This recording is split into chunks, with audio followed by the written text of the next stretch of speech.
Hello everyone, welcome to Career in Pharma and welcome to our expert talk show. So today we have an expert.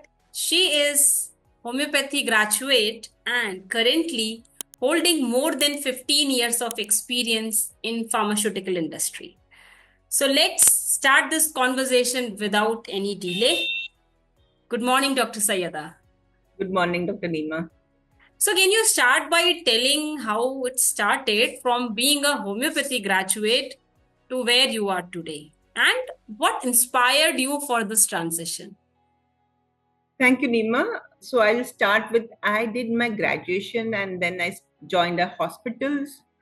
I Okay, Dr. Sayyada, if you can, like whatever you are mentioning, if you can give some timeline, like a year. timelines. Yes. I will not give you definite timeline, but you know a period I'll give you. Yes, sure. So I started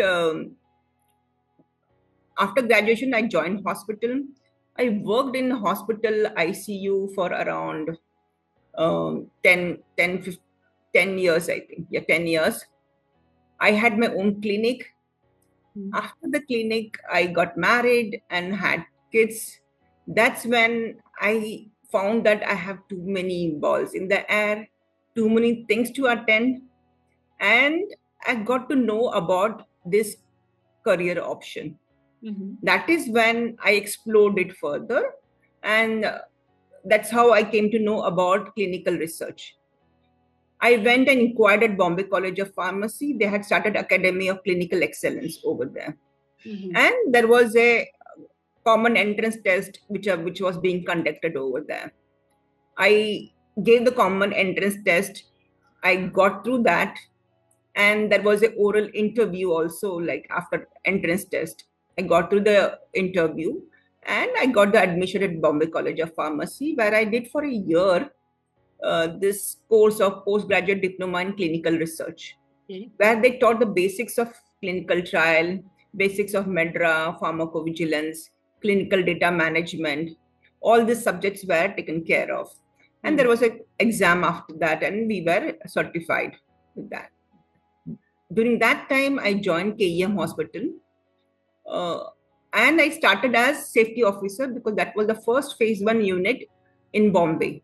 Okay. And they wanted someone with ICU experience. So I joined phase 1 unit and I worked on phase 1 trial of human monoclonal antibody plus phase 4 trial of colistin in ventilator acquired pneumonia. Once that trial got over, I worked for 1.5 years. I joined Cyphonics. Now it is called as Fortria. In Fortria, I was there for 4.5 years, during which I had done, SUSAR generation report making. Then I had global labeling management, which was a new project for us. The aggregate reports, all these skills I had developed during that time. And then I joined Cognizant, where I worked as a team lead for aggregate report again. And then I joined Advanced Pharma. For 4 years, I was in Advanced Pharma, where I worked on signal management. Again, new in-house was taken in signal management and regulatory intelligence. That was again newly taken in-house. And to the extent that I set up I wrote a SOP for some of the process. And I used to do regulatory intelligence for them, signal management, aggregate report review. From there, I went to IQVIA, where I was benefit risk manager. I was working on aggregate report, safety section, reviewing as an SME, mentoring and all. So this is my long journey I had in my career. Yes, I must say it's really long and you really holding different kind of experience, actually not just clinical research, aggregate and coming to safety. So Yes. yeah, it's variety it's there. So definitely I just wanted to know, first thing is like you said I got to know about this industry like before you joined, and you had 10 years of experience. So first thing is how you got to know, and second thing is because after clinical experience, that to 10 years, it's not a less period actually. Mm-hmm. And just you go deep to that mindset when you are into Mm-hmm. clinical. How you overcome the challenges, coming to non-clinical, and very important, how you convinced yourself for Yes. going this. So that is the best part. First hurdle is convincing yourself. Going Hmm. from clinical to non-clinical. You're so used to interacting with patients, handling them, talking to them, taking care of them, Hmm. that thinking of non-clinical career is very difficult for yourself to convince. So when I joined KEM hospital, I thought daytime I'll work over there. I will have a clinic in the evening. So I will. So there, Dr. Nitya Gupte, who was the HOD at clinical pharmacology department, Hmm. so she told me, see, Saida, you don't have to be in two boats. You Hmm. have to decide now what you want to do. Otherwise, you won't be able to break free from clinical practice. So that's when I decided and stopped clinical practice and focused. Yes, sometimes initially I used to miss having a clinical practice because I had such a long years of doing that. So I used to miss interacting with patients. But then slowly I started enjoying working on the documents, working on pharmacovigilance, which is again dealing with patient safety. Hmm. So that transition, then convincing myself was easier later on. And yes, and then we have to convince your relatives. They don't understand what is non-clinical career. So Correct. you have to tell them, see, we see your adverse event reports, whatever you get because of the medicines, that we see and we write the report about it. Hmm. And then say, oh, you do that. So it was like that. So yes, I had challenges convincing myself and others too. Yes, yes, I can understand. And yeah, I feel biggest challenge is first you need to convince yourself. Yes. And then when people start asking, okay, what you are not doing clinical, so what you are doing? Hmm. So I thought Because, people are yeah. asking me only, but then I saw my friend, she's MBBS. She also saying the same thing people ask me, not only you. So, doctor, yeah, in this, over 15 years of experience, definitely there must be many technical skills you must have learned. But other than technical, if you can tell, very important, the soft skills and the IT skills which you learned and which are really important. Yes. So, Neema, my IT skills was restricted to writing emails and not more than that. So when I joined the industry, I took the effort of going through MHCET. So there was this course which Agnolo's Computer Institutes used to conduct. It is a government certification, MHCET, for Okay. computer program. So there I learned, I gave an exam and got the certificate because it was very important for me to have the certificate to be confident that yes, I can do it. But yes, the challenge was you cannot have certificate and not do it. Only when you do it you can apply all what you have learned. Hmm. So when I went on job, that is when I started writing narrative for KEM hospital, Hmm. SAEs and all that, and it helped that way. Hmm. Plus when I joined Cypharm, actually my first corporate job, that is when I learned all the technical skills, the systems, tools, and everything, Hmm. Argus and all. It was challenging, but I think I was too focused to learn. And I had this attitude of learning, updating. I used to carry my diary everywhere Oh. and all the steps written, where to go, how to do it, GDMS and all those. So I used to write it. And every time, next time I do it, I used to have this with me. Hmm. So because of that I could learn it faster. The second thing is communication. Again, you talk to people, that is a different thing. Hmm. First time I saw the polygon, Hmm. okay, when we have international calls, Hmm. that was the first thing, there was anxiety about speaking out. On Hmm. the polygon someone from international call is there and you're interacting with the client or interacting with your colleagues. That is when you have this anxiety. Initial few anxieties I faced, I would say it was quite challenging for me. It's not the language or anything. It's just the anxiety setting that someone is across, and how you're sounding, how you're communicating. That overthinking happens. So initially I had this, but then my manager told, no, you're doing well. You're doing well. She kept on encouraging me. So with this, Dr. Sayeeda, next question is, because you are a homeopathy graduate, and in our community, we have a lot of homeopathy graduate. And you know what? The most common question we get from them, before they want to come to the industry uh, is it for homeopathy graduate also? Because we never see anything for homeopathy graduate. So can will we be able to do this?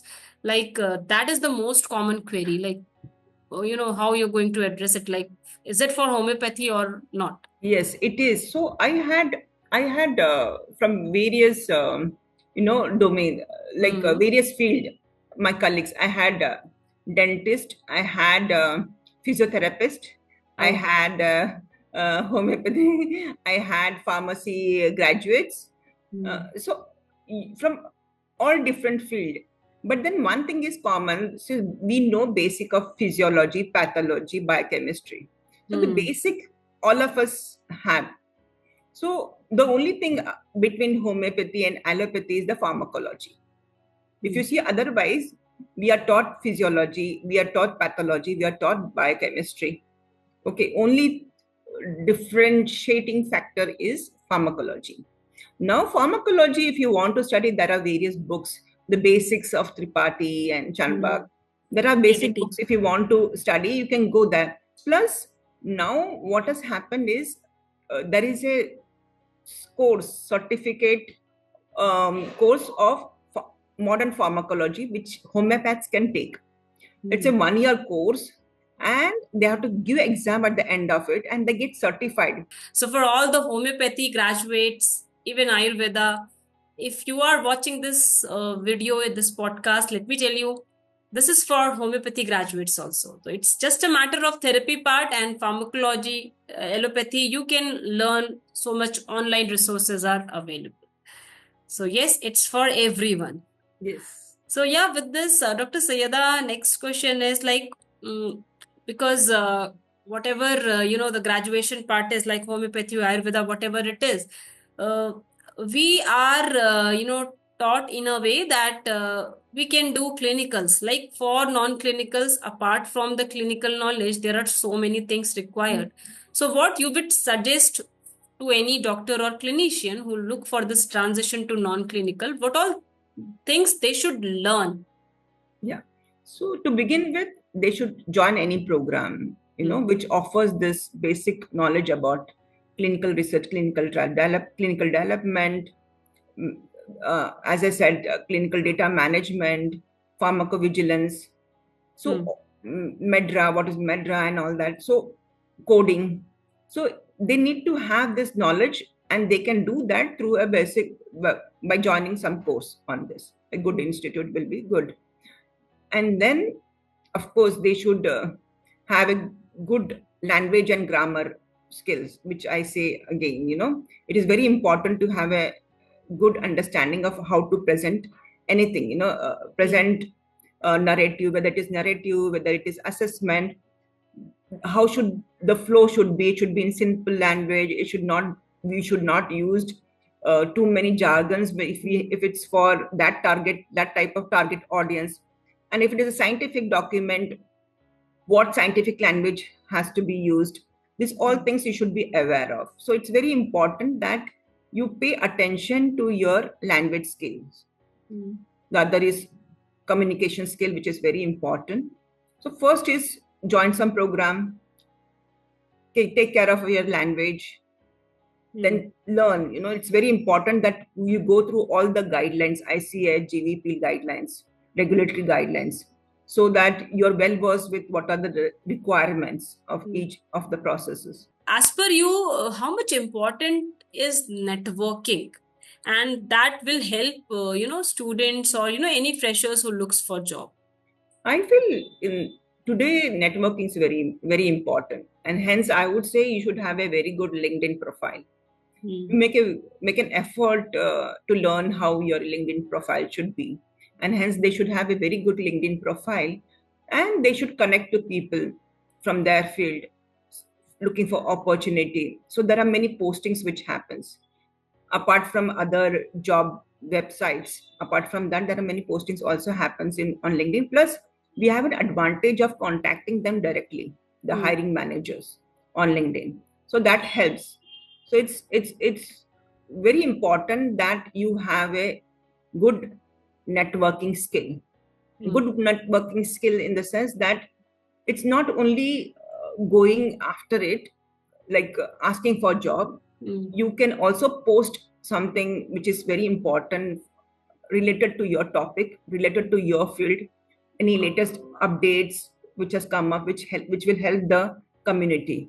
Those updates you can put it on LinkedIn.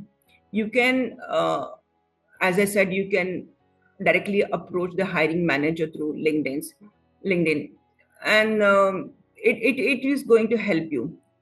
Of course, there are your colleagues, your seniors, you may know them.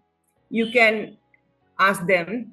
The other thing is you can offer to help them if you do not have anything to do, and if there is something your senior is there, and you can offer them something to help them, which will ultimately, which may not help benefit you financially then and there, but later on someone will remember that they got the help from you, and maybe they will offer you a job. So it's very important that you have the attitude of giving when you're taking. Yes. So true. Yes. So most of the time, what I have observed is, I mean, especially freshers, they directly ask for job. So that is not networking actually. Like you mentioned, I mean, without the expectation of getting something, you just help out and Yes, definitely it's going to it's very come back to you. important that the more you help, this is karma. What is this Hmm. is way this is nature's law. The Yes, more you give, the more you receive. So correct. there is a lot of abundance in the world. Give it, and Hmm. you will get it back. Correct. That is nature's law. Correct. Correct. So true. So yes, for all the freshers who is listening to this, networking is very important, but please do in right way. Don't directly ask for jobs. Otherwise, it's very irritating also. And see, just network without any expectations. So, like Dr. Sayeeda mentioned, not always look for the monetary benefit or maybe you get some job or, money. That is going to happen. But yeah, give some time and have patience. So with this, Dr. Sayyada, because you have over 15 years of experience now, so definitely you must have encountered freshers, in your senior roles, or maybe you must have taken interviews. So what do you think are the common mistakes fresh graduates, coming to job or before coming to job, they are making, and they need to work on that? So first thing is they expect a lot, like they expect everything fast. So that is the main this thing. They are very restless. They want fast growth, and they get frustrated very easily, distracted very easily. So focus is another thing that they need to take care of. Mm. Otherwise, there are plus points. They are technically savvy. They know everything. Technical skills are so good that they can 1 hour job they can do in 5 minutes. And now with AI, maybe even lesser. They find lot of shortcuts, which is a great plus point. So yes, there are plus points, but yes, they need to have little patience. They have to work around, know about things, gain good knowledge, and then move up. Like, don't get very restless about it. Just keep focus, and if you're good at your job, you will move ahead. Yes, 100%. So yeah, all the fresh graduates or maybe industry or maybe about to join industry, please have patience, Hmm. and everything, a good thing takes time. So just have patience and just work on yourself and just focus. Very important. Be focused, because in today's social media world, a lot of distraction is there. True. So yeah, we also agree on this, but yes, you need to be focused. So yeah. So with this, Dr. Sayeeda, next question is like, we like in our institute, Career in Pharma, most of the student, or maybe graduates who have completed their graduation, like people, they have completed their graduation just now. Okay, after that also they want work from home. So although we explain them, but yeah, I want to hear from you this work from home mindset. So, What to do on this? Dr. Neema, yes, since COVID, there's a lot of work from home options were available during that time. And Hmm. from that time, the expectations went up of work from home. Yes. But people need to be aware that when you are fresher, it's always better to go to the office, have exposure to that environment, meet your seniors, meet your colleagues, meet people from different background. So that will help you grow and learn from them. Virtually, it becomes little challenging to get to know people. So it's always better to go to the office. I would say don't look for work from home job. Go to the office if it's feasible for you. Only if it is not feasible, if you have some challenges, if you have small kid at home, then at least have a hybrid model with you. But don't do totally work from home, because what happens is, first of all, it's very difficult for a newcomer to absorb what is expected of him. So when you're in the office, you can just go across and ask for help. Whereas here it becomes challenging. You don't know whether the person is busy or not busy. You keep on pinging them, they're not responding, you get upset about it. There are times like that. And you don't know how to approach your superior uh, online. So it's very important that you go to the office, you interact with your superior, with your manager, with your colleagues. It gives a different feeling. Plus, mentally also, it is very satisfying, and the happiness quotient goes up when you go to the office. That is, I would say, my experience, that I used to love going to the office. Mm. And I still feel that if it is possible, everyone should go to the office. There is a, you get to interact with people. It's a different feeling. Correct. Correct. So 100% I agree on this part, because when you go to office, you meet your colleague, a different energy comes, right? That Yeah. that setup comes to Hmm. work. Like at home, we have other things also. So sometimes I feel we are not completely focused as well at home. Especially for female, it is very Hmm. challenging, Nima, because what Correct. happens is she has to complete all her work. Hmm. Plus, she has to, since people assume, family member assume she's at home, so she will do work for us.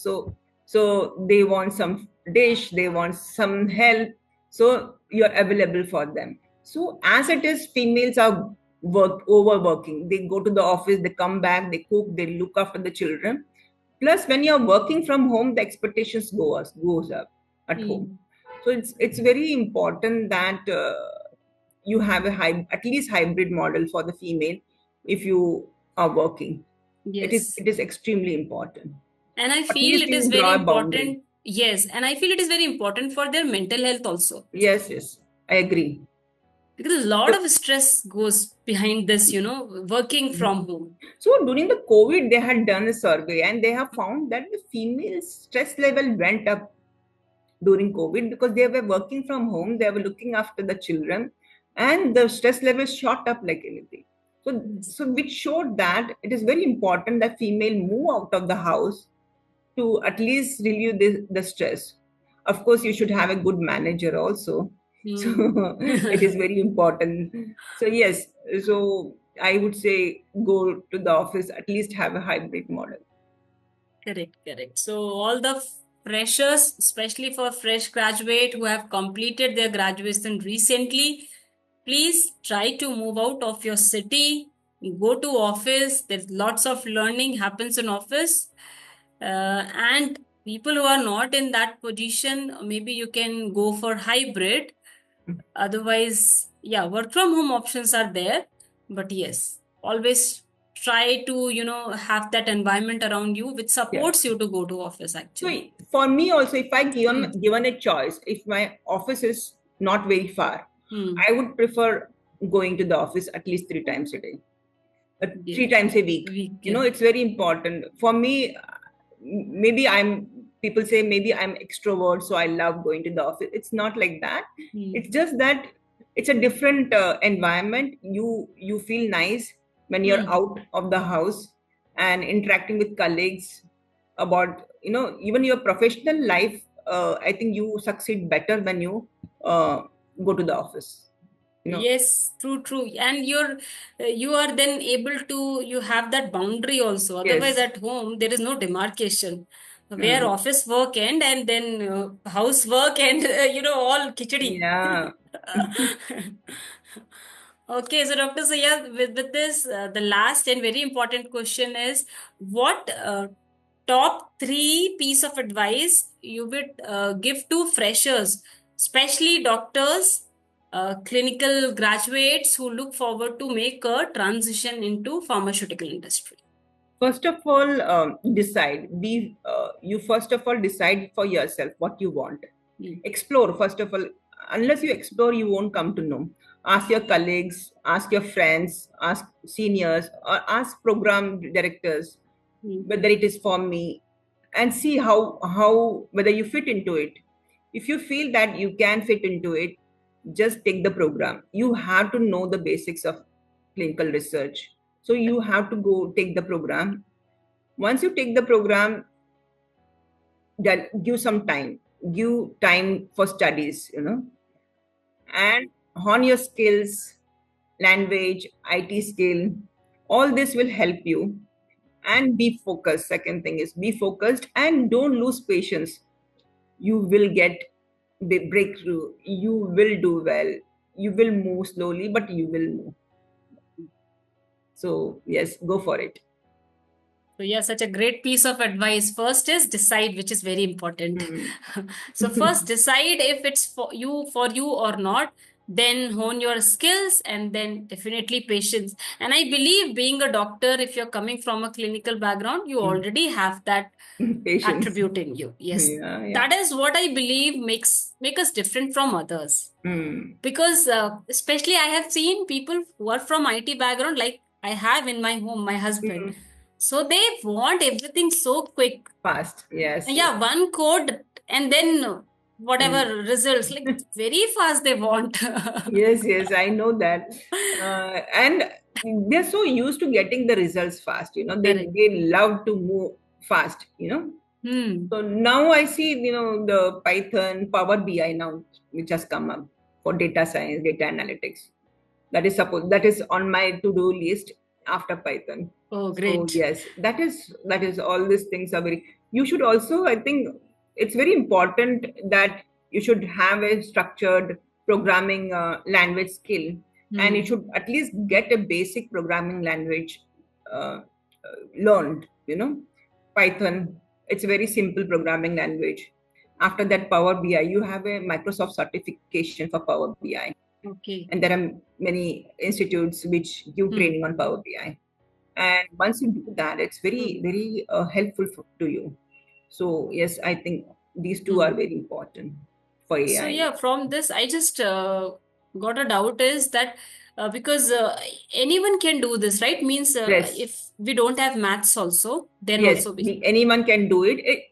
There is bit of statistics in Python Hmm. which I'm learning, Hmm. but that is basic statistics. So I think Okay. you can get through that. That Okay. won't be a problem. So Great. you should take up this.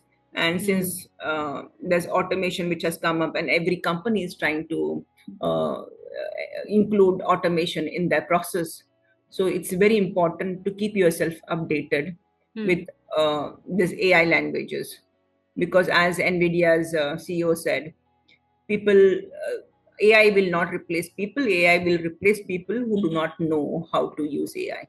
So it's very important that yes, you learn. Great piece of advice because there is a lot of thing going around AI. And like you said, people, I mean, AI will not replace people, but yeah, people who don't know how to use AI, Yeah. definitely they're going to replace. So yeah, I mean, a very great piece of advice. And now even I'm thinking to go for some program. you should, and you should start that in your Yeah. institute too. Yes, yes, yes, definitely. We get query for that as well. As of now, we have not started, but definitely we are going to work on this part as well. So yeah, with this, thank you, Dr. Sayeeda, once again for coming here, for sharing such a valuable suggestion for our audience, and especially for homeopathy graduate. If you still think that you're not able to do it, please watch this podcast again and again and again, and you will get your answer.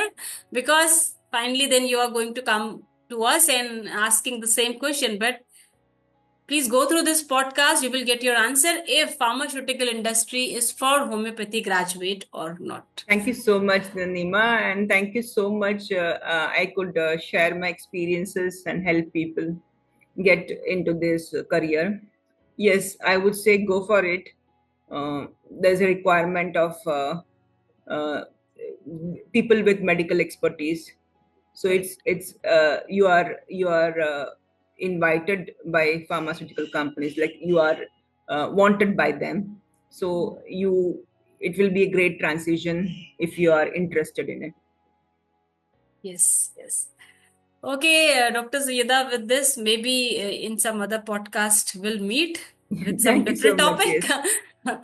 Yes. So that's all for Thank this you. podcast. And for all the audience, if you have any doubt related to anything which we discussed, please put that in the comment box. I would love to read all the comments, and definitely we are going to reply also. And just enjoy the podcast. Thank you. That's all for this podcast. We'll be coming soon with other special topic. Till then, bye bye. Have a nice Thank day. you.